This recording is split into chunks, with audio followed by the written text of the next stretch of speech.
Hey guys, नमस्कार, आदाब, सत श्री अकाल and केम छो? This is Shailendra Pandey welcoming all of you to your wonderful platform ICSC वाला। मेरे प्यारे बच्चों, आप सभी का बहुत बहुत वेलकम है। देखो, माइंड मैप सीरीज का काम क्या था, इसका एम क्या था, मैं हर लेक्चर की शुरुआत में आपको बताता हूं। आपका एम है कि आप इस चैप्टर को एक बार अपने लेवल पर पढ़ करके आइए। उसके बाद अगले 30 से 35 मिनट 40 मिनट के अंदर में आप इस चैप्टर का बहुत ही डिटेल्ड रिवीजन मेरे साथ कर सकते हैं। हर एक चीज मैं आपको यहां पर समझाने वाला हूं, सिखाने वाला हूं कि इस चैप्टर में आखिर कौन कौन सी चीजें यहां पर यूज हो रही हैं। तो चैप्टर का नाम है बेटा स्पेक्ट्रम ऑफ लाइट, और स्पेक्ट्रम ऑफ लाइट में सबसे पहले हम लोग पढ़ेंगे डेविएशन प्रोड्यूस्ड बाई प्रिज्म। कोई भी प्रिज्म लाइट रे को कैसे डेविएट करता है, डिस्पर्जन और स्पेक्ट्रम क्या होता है, इलेक्ट्रोमैग्नेटिक स्पेक्ट्रम क्या है, और स्कैटरिंग ऑफ लाइट, और इससे रिलेटेड कुछ फेनोमेनास भी हम लोग देखने वाले हैं आज के इस सेशन में। राइट, तो सबसे पहला काम आपको करना यह है कि अगर अभी तक बेटा आपने टेलीग्राम चैनल को ज्वाइन नहीं किया है तो इस कोड को स्कैन करिए, और इसको स्कैन करके आप हमारे टेलीग्राम चैनल पर ज्वाइन हो सकते हैं, जहां पर आपसे आपके बोर्ड एग्जाम से रिलेटेड बहुत सारी चीजें शेयर की जाने वाली हैं। फिर बात आई sir deviation produced by any prism, किसी भी प्रिज्म से डेविएशन का मतलब क्या है। देखो बेटा, कोई भी जो प्रिज्म होता है वो इस तरीके का ट्रायंगुलर शेप का होता है। अगर इसी ट्रायंगल को ऐसे बाहर 3D में निकाल दिया जाए, उसी शेप का नाम प्रिज्म होता है। अगर इस प्रिज्म का नाम मैं लिख दूं ABC, तो एंगल A जो होता है इसको हम लोग एंगल ऑफ प्रिज्म कहते हैं, और इसके अपोजिट वाली ये जो साइड होती है इसी को हम लोग बेस कहते हैं। अब अगर कोई भी लाइट रे इस प्रिज्म की तरफ आ रही है कुछ इस तरीके से, ठीक है, तो कोई भी लाइट रे जब आती है, क्योंकि इधर की तरफ बेटा एयर है और ये प्रिज्म जो है वो ग्लास का बना होता है, तीसरा मीडियम हमारा फिर से एयर होता है, तो ऑब्जर्वेशन ये कहता है कि जब लाइट रे एयर से ग्लास में जाती है, यानी रेयरर से डेंसर मीडियम में जाती है, तो ये नॉर्मल की तरफ बेंड होती है। यहां पे अगर मैं नॉर्मल बनाऊं तो नॉर्मल कुछ इस तरीके का होगा।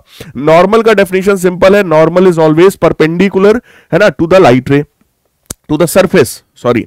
तो जो लाइट रे को देखो ऐसे जाना था, लाइट रे का एक्चुअल पाथ इस तरीके का था, वो लाइट रे ऐसे ना जाकर के, लाइट रे ऐसे ना जाकर, मैं इसको डॉटेड से दिखा दूं, ये लाइट का बेटा एक्चुअल पाथ था, इसको ऐसे जाना चाहिए था। तो लाइट रे इस तरीके से ना जाकर के बेस की तरफ चेक करिए बेंड हो जाती है, तो वो लाइट रे कुछ इस तरीके से चली जाती है। इसके बाद दूसरी वाली सरफेस पे देखो, लाइट रे इस बार डेंसर से रेयरर मीडियम में जा रही है, ठीक है, ये इसका नॉर्मल हो गया।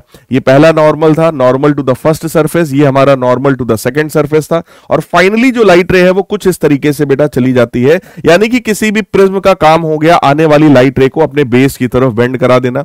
और अगर मैं इस इमर्जेंट वाली लाइट रे को थोड़ा पीछे की तरफ प्रोड्यूस करूं, थोड़ा पीछे की तरफ बढ़ाऊं, तो हम लोग को एक चीज ये दिखाई पड़ेगा कि भैया इंसिडेंट लाइट रे और इमर्जेंट लाइट रे के बीच में कुछ डेल्टा एंगल हो गया है। इसी डेल्टा एंगल को एंगल ऑफ डेविएशन कहा जाता है, इसी एंगल को एंगल ऑफ डेविएशन कहा जाता है। देखो, एक दो फॉर्मूले आपको बता रहा हूं, angle of prism plus angle of deviation जो होता है वो angle of incidence plus angle of emergence के बराबर होता है, जिसमें ये वाला एंगल आपका एंगल ऑफ इंसिडेंस है और ये वाला जो एंगल है ये आपका एंगल ऑफ इमर्जेंस होता है। राइट, तो ए प्लस डेल्टा जो है बेटा वो आपका आई प्लस ई के बराबर होता है, पहला फॉर्मूला। दूसरा फॉर्मूला, अगर मैं कोई भी प्रिज्म का ये जो एंगल है, अगर प्रिज्म एंगल बहुत ही छोटा मान लिया जाए, तो इस अप्रोक्सीमेशन के साथ एक फॉर्मूला और बनता है कि भैया delta minimum is equal to refractive index of the prism -1 times prism angle.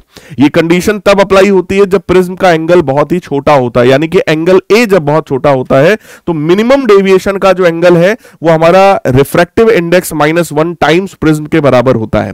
तो यहां से मैं आपको एक चीज बताना चाहता हूं कि किसी भी प्रिज्म का ये जो डेविएशन वाला जो एंगल होता है that is directly proportional to refractive index. इस प्रिज्म के मटेरियल का रिफ्रैक्टिव इंडेक्स जितना ज्यादा होगा बेटा उसका डेविएशन उतना ही ज्यादा होगा, यानी कि आने वाली जो लाइट रे है उतना ही ज्यादा डेविएट कर रही होगी जितना ज्यादा रिफ्रैक्टिव इंडेक्स होगा।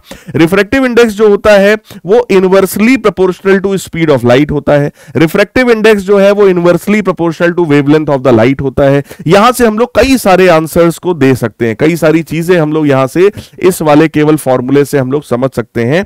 जैसे अगर आपसे कभी भी कहा जाए कि भाई जिस कलर के लिए डेविएशन ज्यादा होता है उस कलर का रिफ्रैक्टिव इंडेक्स भी ज्यादा है, उस कलर की स्पीड जो है मिनिमम होती है, उस कलर का वेवलेंथ जो है वो मिनिमम होता है। राइट, यानी कि कोई भी लाइट रे आएगा तो ये क्या करेगा, उसको बेंड करने की कोशिश कर रहा होगा। और अलग अलग कलर्स के लिए देखो वेवलेंथ का लेना देना बेटा लाइट के कलर से होता है, अलग अलग कलर्स के लिए रिफ्रैक्टिव इंडेक्स अलग अलग होता है और उसके लिए डेविएशन भी अलग अलग होता है।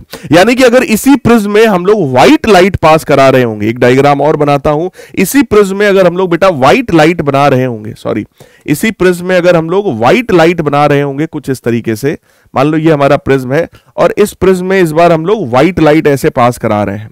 व्हाइट लाइट जब जाती है ना तो वो यहां जाते ही 7 कंपोनेंट कलर्स में, जो कि प्राइमरी कलर्स होते हैं, इन 7 कंपोनेंट कलर्स में वो व्हाइट लाइट जो है वो टूट जाती है। यहां कहीं पर हम लोगों ने एक स्क्रीन लगा रखी है, व्हाइट कलर की एक स्क्रीन लगा दीजिए, तो उस स्क्रीन पर आने वाली ये जो लाइट रेज है इस तरीके का पैटर्न हमें दिखाई पड़ता है, जिसमें सबसे नीचे वॉयलेट कलर होता है और सबसे ऊपर जो है वो रेड कलर होता है।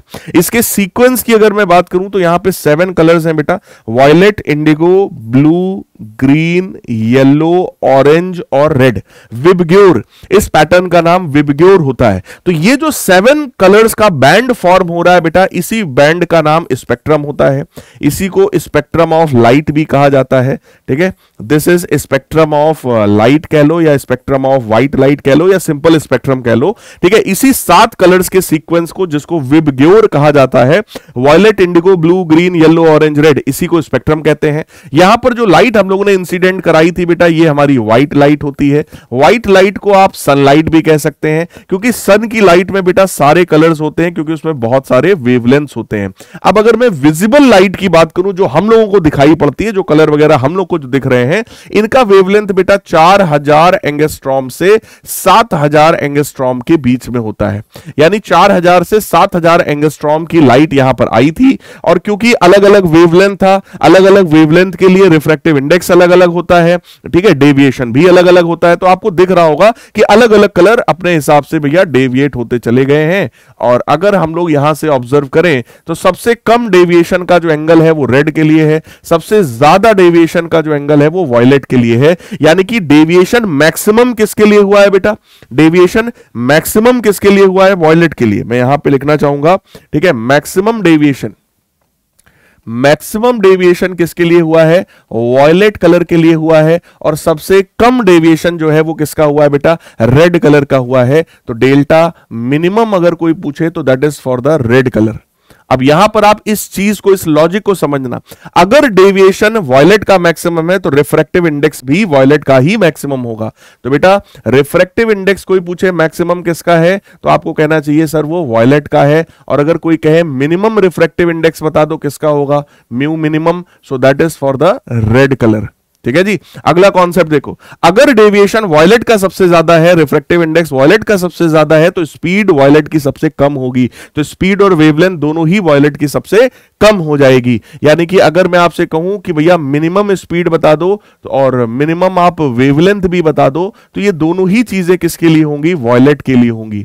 ठीक है। और अगर मैक्सिमम आपसे कहा जाए, मैक्सिमम स्पीड बता दो, मैक्सिमम वेवलेंथ बता दो, तो वो बेटा हमारा रेड कलर के लिए हो जाएगा। ये सारी चीजें जो मैंने आपको बताया, मिनिमम मैक्सिमम की वैल्यू, ये सारी चीजें हम लोगों ने इसी फॉर्मूले से निकाला है। राइट, इसी फॉर्मूले से निकाला है। Deviation directly proportional to refractive index which is inversely proportional to speed and again inversely proportional to wavelength. तो जिसका डेविएशन मैक्सिमम, उसका रिफ्रैक्टिव इंडेक्स मैक्सिमम, उसकी स्पीड मिनिमम, उसका वेवलेंथ भी मिनिमम। राइट, उम्मीद करता हूं ये पॉइंट अब आपका एकदम क्रिस्टल क्लियर हो गया होगा। अपनी कॉपी पे आप लोग नोट कर सकते हो, ये सारी चीजें नोट कर लेना। ठीक है, इसी को स्पेक्ट्रम ऑफ लाइट कहते हैं। अब अलग अलग कलर्स के लिए अगर मैं आपको बताऊं तो आप देख सकते हो 4000 से 4460 एंगस्ट्रॉम वॉयलेट का होता है। यानी मिनिमम वेवलेंथ बेटा किसका है? वॉयलेट का। मैक्सिमम वेवलेंथ आप चेक कर लो, वो किसका है? हमारा वो रेड कलर का होता है। आपकी किताबों में 4000 से 8000 एंगस्ट्रॉम दिया हुआ है, मैंने 7000 बताया था। कोई फर्क बेटा इससे नहीं पड़ता है, एंगस्ट्रॉम में वैल्यू है, बहुत छोटी है। आप सीनियर बुक्स में देखेंगे तो 7000 तक लिखा होता है, आपकी किताब में 8000 तक है, तो आप 8000 को सही मान लो, कोई दिक्कत नहीं है। यानी 4000 से 8000 एंगस्ट्रॉम भी आप मान लेते हैं तो कोई बुराई इसमें नहीं है, वो भी सही है। 7000 लिख दोगे तो वो भी सही है। क्लियर है? अब ये वेवलेंथ का रेंज है बेटा, उसी के बेसिस पर ये फ्रीक्वेंसी का रेंज है। ठीक है, ये थोड़ा सा आप अपने दिमाग में रखो। देखो एग्जैक्ट डेटा तो कोई याद नहीं कर पाएगा, बट इतना हम लोग याद कर सकते हैं कि वॉयलेट का वेवलेंथ मिनिमम है, रेड का सबसे ज्यादा है, और इसका उल्टा होता है फ्रीक्वेंसी के केस में।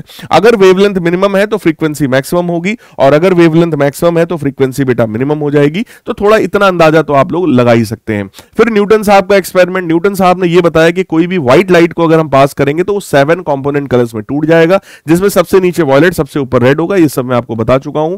ठीक है, ये पूरा पैटर्न है, विबग्योर इसको बोलते हैं। पॉलीक्रोमेटिक होती है कोई भी सनलाइट, क्योंकि पॉली का मतलब होता है मल्टीपल, ठीक है, क्रोमा का मतलब होता है वेवलेंथ, यानी कि जिस लाइट में ढेर सारे वेवलेंथ्स होते हैं उसको पॉलीक्रोमेटिक कहा जाता है। और अगर सिंगल वेवलेंथ की लाइट है बेटा तो उसको मोनोक्रोमेटिक कहा जाता है। तो फिलहाल जो सनलाइट हमारा है वो पॉलीक्रोमेटिक होता है क्योंकि उसमें बहुत सारे वेवलेंथ्स होते हैं। ठीक है, फिर बात आई सर इस प्रोसेस का नाम क्या है बेटा? इस प्रोसेस का नाम डिस्पर्जन होता है। So splitting of the white light whenever it passes through a transparent glass prism, it splits up into 7 component colours. This phenomena is known as आपका डिस्पर्जन ऑफ लाइट। ठीक है, और ये जो बैंड फॉर्म हो रहा है कलर्ड बैंड, इसी को बेटा हम लोग स्पेक्ट्रम के नाम से जानते हैं। पैटर्न विबग्योर होता है।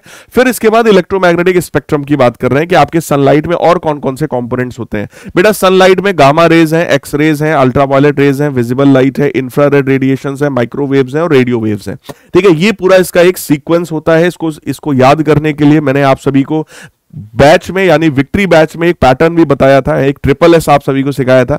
जो बच्चे विक्ट्री बैच के हैं वो लोग कमेंट करके जरूर बताइएगा इसको याद करने के लिए मैंने क्या ट्रिपल एस बताया था। और जो बच्चे इस लेक्चर को देख रहे हैं जिन्होंने हमसे विक्ट्री बैच में नहीं पढ़ा वो लोग कमेंट में जाइएगा और वहां पर आप देखना आपको बच्चों ने ट्रिपल एस बता रखा होगा इसको याद करने का, है ना। गर्लफ्रेंड बन गई एक्स और उधर देखो हो रही है विजिबल। ठीक है, और इनको दो ही चीज पसंद है ना। इस तरीके से मैंने आपको बताया था। ठीक है, एक बार पढ़ना, एक बार देखना बच्चों का कमेंट क्या है तो आपको याद आ जाएगा। मैं यहां पे लाइव में मतलब बोलना नहीं चाहता हूं। These electromagnetic waves are of different wavelengths but they have properties similar to the light waves, है ना। वेवलेंथ इनके सबके अलग अलग है बट इनकी प्रॉपर्टीज काफी सिमिलर है। Each wave travel with the same speed equal to 3 × 10⁸ metre per second. यहां पे जितनी भी ये वेव्स आपको दिख रही है बेटा ये सभी की स्पीड सेम है, वो वही है 3 × 10⁸ मीटर पर सेकंड। लेकिन अलग अलग कलर्स की जब बात करते हैं 400 से 800 नैनोमीटर वाले रेंज में, अगर अलग अलग कलर्स की बात करते हैं तो उनकी स्पीड जो होती है अलग अलग होती है, वो हम लोग पीछे देख चुके हैं। बेटा यहां पर एक चीज ऑब्जर्व करने वाली है कि सबसे ज्यादा एनर्जी किसकी होती है? गामा रेस की। यानी कि अगर कोई कहे आपसे कि भैया मैक्सिमम फ्रीक्वेंसी किसकी होती है तो गामा रेस की होती है। वेवलेंथ मिनिमम किसका होता है बेटा? गामा रेस का होता है। और उसी का उल्टा यहां पे कोई पूछे मिनिमम फ्रीक्वेंसी किसकी है बेटा? मिनिमम एनर्जी किसकी है? रेडियो वेव की। और मैक्सिमम वेवलेंथ किसका होता है? रेडियो वेव का। तो आप यहां पर चेक करो, वेवलेंथ नैनोमीटर में है, यहां पे 10⁻⁻² और उससे भी छोटा है, फिर 10⁻⁻² से 10 से 400 से 800 800 से 10⁻⁶, उसके बाद 10⁻⁻10 एंड सो ऑन। तो इस तरीके से बेटा यहां पर देखो आपको दिखा रहे हैं कि वेवलेंथ जो है इस तरफ बढ़ने पे बढ़ रहा है और फ्रीक्वेंसी जो है इस तरफ आने पर बढ़ रही है। ठीक है, इस बात को ध्यान रखिएगा कि किसका वेवलेंथ ज्यादा, किसकी फ्रीक्वेंसी ज्यादा। सारा खेल ये है कि अगर आपको ये सीक्वेंस याद हो गया तो आप बड़े आराम से इन चीजों को दिमाग में अपने सेट कर पाएंगे और इसी सीक्वेंस के लिए ट्रिपल एस सिखाया था। ठीक है, तो विक्ट्री वाले बच्चों जरा एक बार कमेंट में आप लोग लिख करके बताना वो ट्रिपल एस क्या था, राइट।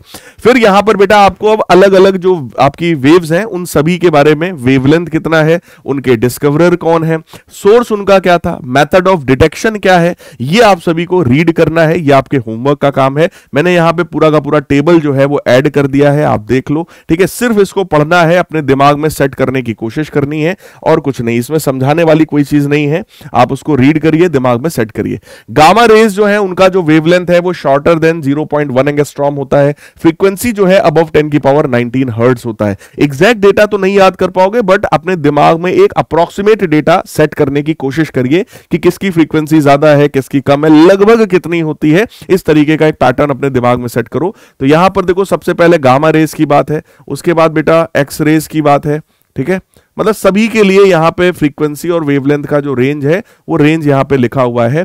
फिर ऐसे ही अल्ट्रा वायलेट रेज है, बिल्कुल ऐसे ही आपका विजिबल लाइट है, बिल्कुल इसी तरीके से इंफ्रारेड रेडिएशंस भी हैं यहां पर, बिल्कुल इसी तरीके से माइक्रोवेव्स भी यहां पर हैं, बिल्कुल इसी तरीके से रेडियो वेव्स भी यहां पर हैं। तो ये सारे ही यहां दिए हुए हैं, आप इनका फ्रीक्वेंसी और वेवलेंथ रेंज पढ़िएगा। अब यहां पे कुछ और अच्छी चीजें हैं, जैसे स्कैटरिंग ऑफ लाइट क्या होती है बेटा। कभी भी लाइट रे जब आती है तो लाइट के अंदर पार्टिकल्स होते हैं जिनको फोटॉन्स बोला जाता है। हर एक फोटॉन की अपनी डेफिनेट अमाउंट ऑफ एनर्जी होती है। जब वो फोटॉन्स आते हैं तो वो मीडियम के पार्टिकल्स के साथ कोलिजन करते हैं और जब वो कोलाइड होते हैं तो उनकी एनर्जी का रीडिस्ट्रीब्यूशन होता है, राइट। इसी फेनोमेना को स्कैटरिंग ऑफ लाइट कहा जाता है, यानी कि जब फोटॉन्स आते हैं वो मीडियम के पार्टिकल से टकराते हैं और टकरा करके वो बिखर जाते हैं, फैल जाते हैं, इसी फेनोमेना को स्कैटरिंग ऑफ लाइट कहा जाता है। तो जरा पढ़िए, when light from the sun enters the earth's atmosphere it gets scattered, the light spreads in all direction by the dust particles और the air molecule present in the atmosphere. यानी dust या air के molecules की वजह से light जो है scattered हो जाती है, फैल जाती है। देखो यहां पे डायग्राम आपको दिखा रहे हैं। The path of the sunlight entering a dark room through a fine hole is seen because of scattering of the sunlight by the dust particle present in the path inside the room. ठीक है, इस room में जो dust के particles होते हैं उन्हीं की वजह से लाइट का ये पाथ आपको दिखाई पड़ रहा है, अदरवाइज लाइट का ये पाथ बेटा हमें दिखाई ना पड़ रहा होता। Scattering is the process of absorption and then re emission of the light energy. देखो यही चीज मैंने आपसे कहा था ना कि लाइट की एनर्जी का रीडिस्ट्रीब्यूशन है, कि जब भी फोटोन आता है फोटोन की एनर्जी वो डस्ट के पार्टिकल्स ले लेते हैं, उसके बाद वो अपने हिसाब से उसको फिर से रेडिएट करते हैं। तो ये क्या है कि लाइट की एनर्जी का एब्जॉर्प्शन है by the particles and then re emission of the energy by those again particles, right. फिर बात है इससे रिलेटेड कुछ फेनोमेना देखते हैं, जैसे सबसे इंपॉर्टेंट है कि भाई red colour of the sun at sunrise and sunset. Sunrise और सनसेट के समय पे बेटा रेड कलर क्यों दिखाई पड़ता है? बहुत ही प्यारा सा एक्सप्लेनेशन है कि भाई देखो जब भी सनराइज या सनसेट होता है तो सन से आने वाली जो लाइट रेज हैं इनको मैक्सिमम डिस्टेंस ट्रेवल करना पड़ता है। जितना ज्यादा ये डिस्टेंस ट्रेवल कर रहे होते हैं यहां पर स्कैटरिंग ऑफ लाइट उतनी ही ज्यादा हो जाती है, क्योंकि हमारे अर्थ के आसपास का ये जो एटमॉस्फेयर है, ये एटमॉस्फेयर में ढेर सारे पार्टिकल्स होते हैं, ये उसी लाइट रे का स्कैटरिंग कराने का काम करता है। अब हम सबको एक चीज पता है कि भाई जिस कलर का वेवलेंथ जितना ज्यादा होगा उसकी स्कैटरिंग उतनी कम होती है, यानी scattering is inversely proportional to wavelength. In fact अगर मैं आपको एक रेलेज लॉ ऑफ स्कैटरिंग बताऊं जो कि आप 12th में पढ़ेंगे, तो वो कहते हैं कि भाई स्कैटरिंग जो है, intensity of scattering is inversely proportional to fourth power of the wavelength. यानी जितना ज्यादा वेवलेंथ होगा बेटा स्कैटरिंग उतनी कम होगी। और हम सब लोग ये चीज पढ़ चुके हैं कि भैया ब्लू लाइट का वेवलेंथ बहुत कम होता है, इसलिए ब्लू लाइट की स्कैटरिंग बहुत ज्यादा होती है, और स्कैटरिंग ज्यादा होने की वजह से जो ब्लू लाइट है वो इधर उधर फैल जाती है। जब ब्लू लाइट फैल जाती है तो उसी एटमॉस्फेयर में खो जाती है। जबकि रेड कलर जो है, रेड कलर के केस में क्या होगा, उसका वेवलेंथ काफी ज्यादा होता है, इसलिए रेड कलर की स्कैटरिंग बिल्कुल ना के बराबर होती है या बहुत ही कम होती है। और जिस चीज की स्कैटरिंग बहुत कम होगी वो चीज तुम्हें कंसंट्रेटेड फॉर्म में, गाढ़े फॉर्म में दिखाई पड़ रही होगी बेटा। तो वही कारण है कि यहां एटमॉस्फेयर में जब यहां से लाइट आती है तो ब्लू कलर जो है पूरा का पूरा स्कैटर हो जाता है, रेड कलर की स्कैटरिंग बहुत कम हुई होती है। इसी वजह से सनराइज और सनसेट के टाइम पर हमें रेड कलर दिखाई पड़ता है जब भी हम लोग सन की तरफ देख रहे होते हैं। As a result the sun and the region surrounding the sun is seen as red. अगला, white colour of the sky at noon. कह रहे हैं नून के टाइम पर कि भैया व्हाइट कलर का स्काई क्यों दिखाई पड़ता है, क्योंकि वहां पर जरा चेक करो, at noon sun is directly above our head, हम लोग के हेड के एकदम डायरेक्टली ऊपर होता है। So we get the light rays directly from the sun after travelling the shortest distance. यानी कि सबसे कम डिस्टेंस ट्रेवल करके नून के टाइम पर ही लाइट रे आती है, मतलब 12 बजे की बात कर रहे हैं, उस समय सबसे कम डिस्टेंस लाइट को ट्रेवल करना होता है। जितना कम डिस्टेंस है बेटा स्कैटरिंग भी जो है उतनी ही कम होती है, और जब किसी भी कलर की स्कैटरिंग ज्यादा हो ही नहीं पाई तो ऑब्वियस है फिर व्हाइट दिखाई पड़ेगा, है ना भाई। व्हाइट लाइट में व्हाइट कलर होता है और भी सारे कलर्स होते हैं, जब कोई भी कलर जब फैला ही नहीं, स्कैटरिंग हुई ही नहीं, तो वो सब मिक्सचर के फॉर्म में यानी कि व्हाइट फॉर्म में हमें दिखाई पड़ेंगे। इसीलिए नून के टाइम पर हमें स्काई जो है वो व्हाइट कलर का दिखाई पड़ता है। अगला कह रहे हैं ब्लू कलर ऑफ स्काई क्या होता है और कब होता है, तो आपसे कह रहे हैं the light from the sun has to travel long distance of the earth atmosphere before reaching us. हम लोगों तक पहुंचने के लिए सनलाइट को बहुत बड़ा एटमॉस्फेयर पार करना पड़ता है। As light travels through the atmosphere it gets scattered in different directions by the air molecules present in its path. ठीक है, तो ये सारी बात आप जानते हैं, स्कैटरिंग है। The blue light due to short wavelength is scattered more. Blue light की स्कैटरिंग ज्यादा होती है, रेड की कम होती है। Hence the light reaching from the eye directly from the sun is rich in red colour. यानी कि जो लाइट बेटा सन की तरफ से डायरेक्टली हमारे पास आती है वो अभी भी रेड कलर की ही दिखाई पड़ती है, उसमें रेड कलर का कंपोनेंट ज्यादा होता है। While the light reaching our I from the all other directions is scattered blue blue light, क्योंकि भैया ब्लू की स्कैटरिंग ज्यादा हुई है, रेड जो है वो कंसंट्रेटेड है कहां पर, सन के आसपास, तो जो लाइट सन की तरफ से डायरेक्टली आती वो अभी भी रेडिश दिखाई पड़ती है, लेकिन बाकी एरिया से जो हमारे पास लाइट आ रही है, बाकी रीजन से जो लाइट आती है वो ब्लू कलर की दिखाई पड़ती है, क्योंकि उसकी स्कैटरिंग ज्यादा हुई है। Therefore the sky in the direction other than the direction of the sun, sun की तरफ देखोगे रेडिश दिखेगा, सन के अलावा इधर कहीं देखोगे और कहीं भी आप देखोगे तो वो आपको ब्लूइश दिखाई पड़ेगा, इसीलिए बेटा कहते हैं कि ब्लू कलर होता है हमारे स्काई का। फिर कह रहे हैं black colour of the sky in the absence of the atmosphere. बेटा अगर आप अर्थ से बाहर निकलो, स्पेस में आओगे जहां कोई एटमॉस्फेयर ही नहीं है, तो वहां से देखने पर ब्लैक कलर का हमें दिखाई पड़ता है, क्योंकि वहां पर जब कोई एटमॉस्फेयर ही नहीं है तो स्कैटरिंग करवाएगा कौन, है ना। पढ़ो, if there would have been no atmosphere there would have no scattering of the light and no scattered light would reach our eyes and thus the sky will appear black instead of blue, है ना। यानी कि जो sky हमें blue दिखाई पड़ रहा था ज्यादा ब्लू कलर की स्कैटरिंग की वजह से, वो अब मेरे को ब्लैक दिखाई पड़ेगा, क्योंकि किसी भी कलर का कोई स्कैटरिंग वहां पे नहीं हुआ। Since there is no atmosphere on the moon there is no scattered sunlight reaches the moon surface, hence to an observer on the surface of the moon no light reaches the eyes of the observer except the light reaching directly from the sun. जो light directly सन से आती है केवल वो reddish दिख रही होगी, बाकी हर तरफ ब्लैक दिख रहा है। Hence the sky in the direction other than that of the sun will appear black to the observer on the moon surface. Moon की सरफेस से अगर हम लोग देखेंगे स्काई को तो वो ब्लैक दिखाई पड़ेगा, क्योंकि कोई एटमॉस्फेयर बेटा वहां पर नहीं है। Similarly when an astronaut goes above the atmosphere of the earth in a rocket he sees the sky black but to him the earth appears blue due to blue color of the sunlight is scattered by the earth's atmosphere reaching him. The stars and the other heavenly bodies are seen as usual but without twinkling. यानी कि जब कोई भी person astronaut जो है वो rocket से अर्थ के एटमॉस्फेयर से ऊपर जाता है तो अर्थ भी उसको ब्लू कलर का दिखाई पड़ता है, क्योंकि अर्थ का जो एटमॉस्फेयर है उसने ब्लू कलर की लाइट की स्कैटरिंग ज्यादा करवा रखी है, राइट। तो वो जो है वो ब्लूइश जो है हमारा अर्थ भी उसको ब्लूइश दिखाई पड़ता है, ठीक है।